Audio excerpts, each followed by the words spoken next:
What's up everyone, Darcblade here, bringing you the last in this series of the gun guide for the power weapons.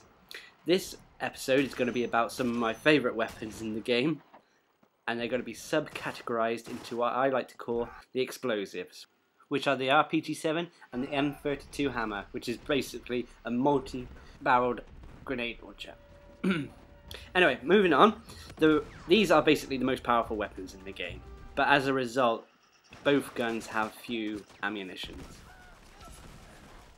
There are various tactics to being successful with these weapons and to maximise your chance of killing someone with the few ammunition that you do have.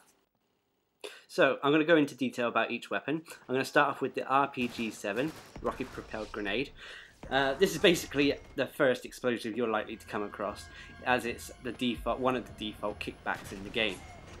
It carries a total of 3 rockets. If you're lucky enough to get 3 rockets, the kickback only actually gives you 1, but finding it on the map gives you 2 rockets.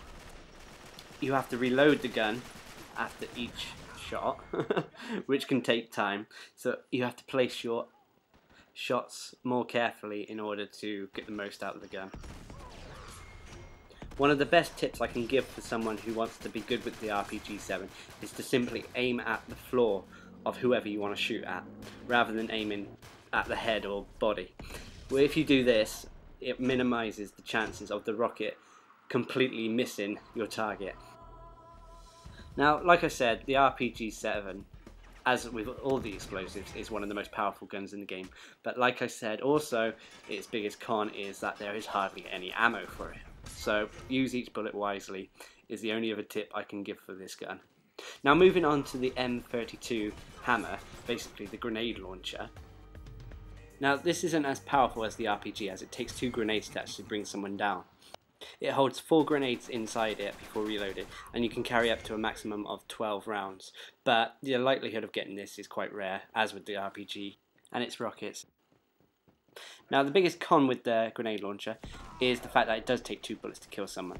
It also comes with a con, well kind of a con, that the grenades are on a timer unless you hit someone directly. But these are minor complaints. As long as you control your shots, the grenade launcher is still a very powerful gun and can cause more than enough damage. Taking note also that you should aim at the floor with this gun as well to put off the best possible reaction. So the M32 Hammer from me gets a 8 out of 10. It quite possibly could have been the best gun in the game if each grenade had killed on impact and it came with maybe more rounds. Now moving on to the opposite side of the coin, the RPG is probably the most powerful gun in the game. It kills almost anything or anyone in one hit except for major bosses, and that's why I'm giving the RPG7 a 9 out of 10. Now this would have been 10 out of 10 if it came with more rockets, which it lacks.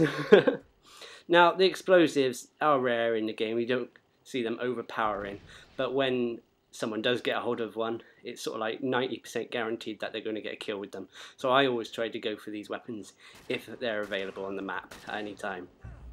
I hope you enjoyed this season of the gun guide for the power weapons. I should be returning with more, either for individual levels or even the pistols maybe. Anyway, I've been Darcblade, thanks for all the support, like and subscribe for more.